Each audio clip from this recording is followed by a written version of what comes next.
கன்னியாகுமரி மாவட்ட பாஜக முன்னாள் தலைவரின் மனைவி ஊராட்சி மன்ற தலைவராக இருந்தபோது முறைகேடு செய்ததாக எழுந்த புகாரில் 1,19,00,000 ரூபாய் பணத்தை திரும்பச் செலுத்த உத்தரவிடப்பட்டுள்ளது. தருமபுரம் ஊராட்சி மன்ற தலைவராக ரெங்கநாயகி கணேசன் செயல்பட்டு வந்தார்.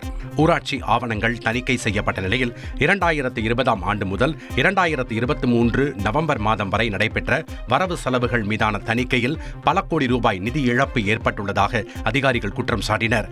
இந்நிலையில் ரெங்கநாயகி கணேசன் மீண்டும் கூடுதலாக 1,26,26,262 ரூபாய் செலுத்த உத்தரவிடப்பட்டுள்ளது.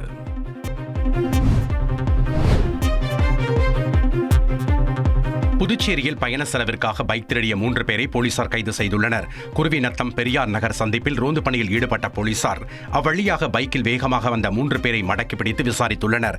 சென்னையில் இருந்து ரயில் மூலம் புதுச்சேரியை சுற்றி பார்க்க வந்த 3 பேர் வழி செலவிற்காக பைக் திருடியது தெரியவந்தது.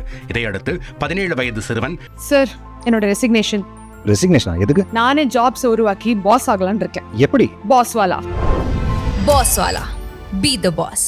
இளைஞர்கள் ரமேஷ், திருமலை ஆகிய 3 பேரை கைது செய்த போலீசார் அவர்களிடமிருந்த பைக்குகளை பறிமுதல் செய்தனர்.